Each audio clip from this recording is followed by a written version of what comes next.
Welcome to another edition of the Kilted Homesteader. Today we're going to be talking about our Danuser post hole digger that we're going to use on our Ford 8N tractor. My dad and I recently acquired two post hole diggers. We had originally purchased one. It was a Dearborn Danuser, and it was painted in the Dearborn red. And we were going to use it, but the pipes that go up underneath the tractor as for stabilizer arms on it needed some work done. And that post hole digger, when we bought it, was in good shape. Everything was good on it. Needed, a little TLC work done to it. But the problem is it came with a 20-inch bit, which is way bigger than what we needed. But we got a really good deal on it, so we purchased it.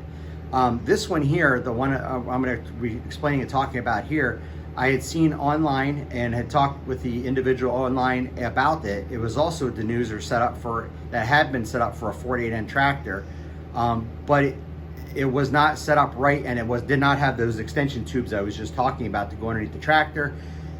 I wasn't really confident in regards to how the setup was, and I didn't want to invest the money in it because I didn't want to buy it and then find out I couldn't make it work without a bunch of welding, and I'm not a master welder. So we got the one with the 20-inch bit, and I talked to the guy about this one. I said, hey, he hadn't sold it in a while. I said, hey, would you be interested? It came with a 12-inch auger bit for the Danuser. I said, would you be willing to just sell the bit? And I gave him a price. And he says, well, honestly, he says, I want to get rid of the whole thing. I don't want to be tripping over it. And I said, okay. He counter offered. He says, take the whole thing for this. And we agreed on the price. I thought, you know what? I'll have a second gearbox if it ever breaks, PTO shaft, everything will work out well. We have extra parts. We'll just kind of, pack it up and store it. I got it home and I started doing some measurements and looking at it and realized that we could set this one up to work on a 3-point system without a lot of work. Someone had done it before, but they never completed the job is what it looked like to me. And the work that they did do seemed to do pretty good. Now, I'm going to point to some things here to show you the differences and how we were able to make it work with a 3-point system without a lot of money. I felt bad because when I originally bought it off the guy, we originally bought it off the guy, we just wanted the bit and we're going to use it on the other one. Well, the other one was, and looking at both of them side by side, the other one would have worked, but it would have been harder to put on because it wasn't just a 3-point system, it was working the stabilizer arms underneath, so it would have been a lot more difficult. So that's what we came up with. We looked at this one. I looked at it for a few minutes, did some measurements, trying to plan on how to make the other projects come together. And that's when I realized that this was going to be a lot easier than I thought it was going to be. And it's working out really well. So right here on the ones that are set up for the Dearborn, this piece normally slides in and out. And this tube was a lot longer than this, and it would go underneath the tractor on both sides to act as a stabilizer arm. Well, also these 2 points here originally were underneath. This where the link is here was underneath. Well, what somebody did to make it work with a 3-point system is they reversed these arms. They switched sides with them, and they put these pieces up. And I'm thinking they had a bolt going through that they had to, because it was just all loose. And I'll put a picture right here to show you what it looked like when we got it.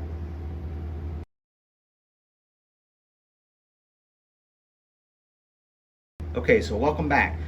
So when I did some measurements and looking, it looked like if I assembled it like the way that it is right here and put a link on it there, it would work fine because the holes were all 7/8, which is your category 1 size. And so we assembled it. I cut a spacer and machined it on our lathe to fit there, so we could, you can get a good compression, a good tightening right there. And it worked out really well. I was really surprised. When I originally saw that picture that I just showed you guys, I didn't think it would work, and that's why I was afraid to buy it and have it not work. So now I basically have 2 post hole diggers that are able to work, but this one is going to be even easier to put on the tractor. Now, the other thing too was originally there was a bar that was just a solid bar that would go from the 3/4 inch hole here all the way up to the top link on the tractor. So rather than putting a solid bar there, we thought we'd put the adjustable link there. So once you know that this was a 3/4 inch hole, which is the same size hole for the top link, so we were able to just put a top link there. Now obviously we had to grind some material down because there was some clearance issues. I also had to do it at that end in the past too. I guess probably made in China, and they probably put more material than it needed on there, but we had to grind some material off so things weren't binding and making a mess of things. But it worked out really well. So what we're going to do, and we got full range of motion, things go up and down really well. The other thing that was found interesting too, the PTO shaft on the other one that we have is the 1 1/8 inch spline, so it wouldn't have matched up to my 1 3/8 inch spline on my 48N tractor. As we know that there's two sizes. Originally they used the 1 1/8 inch spline, and then they changed over to the 1 3/8 inch spline. Now most times when guys replace the PTO shaft, they go to the 1 3/8 inch spline, which is the bigger, more standardized size. So that's what we did. We didn't have to do is this one here had the right size spline. The other one will have to be changed out if we're going to use that one at a later date. We're most likely going to keep the other one and use it for parts in case this one breaks, because like I said, they're very similar. This one was just completely set up for 3-point now. Like I said, I was really surprised that we were able to do this. I did not think it was going to happen and come together like that. Our plan was to use the other one, and it was just going to be a little bit more difficult to put on and off, but it would have worked. So this one here, we have, obviously you can see we have the power takeoff chained up here. In the original owner's manual, they even talk about if you want to move it from point A to point B, to tie it up with a rope, we just got a simple length of dog chain to hold the PTO up like this. So you can raise and lower it for going back and forth to the field. Then when you get to the field, because it doesn't have live hydraulics, we can then just take this and take the chain off, put the shaft down, couple it in, and then we have our full use of our our post hole digger.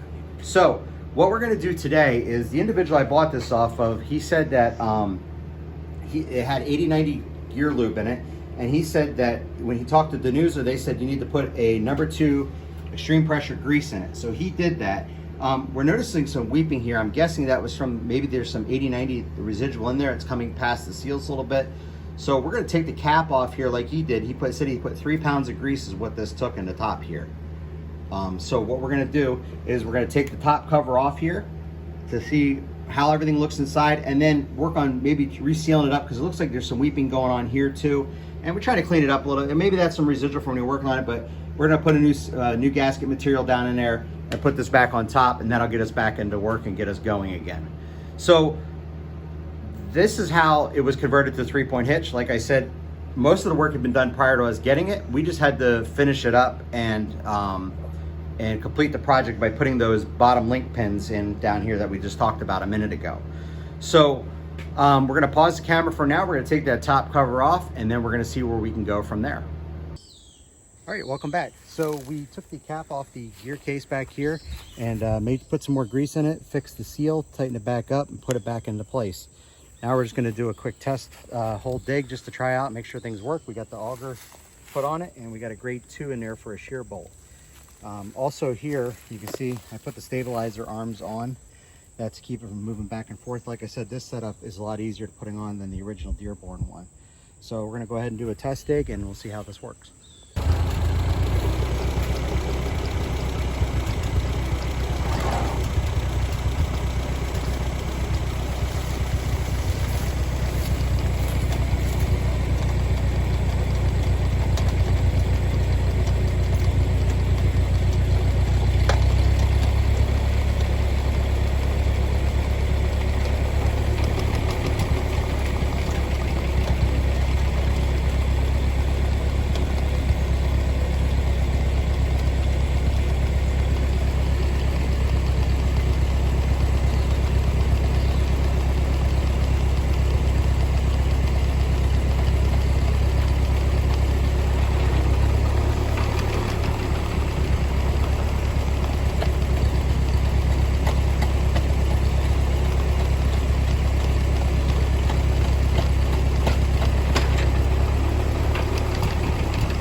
All right, so you can see that the postal digger does a really good job of digging. We didn't go to full depth on it.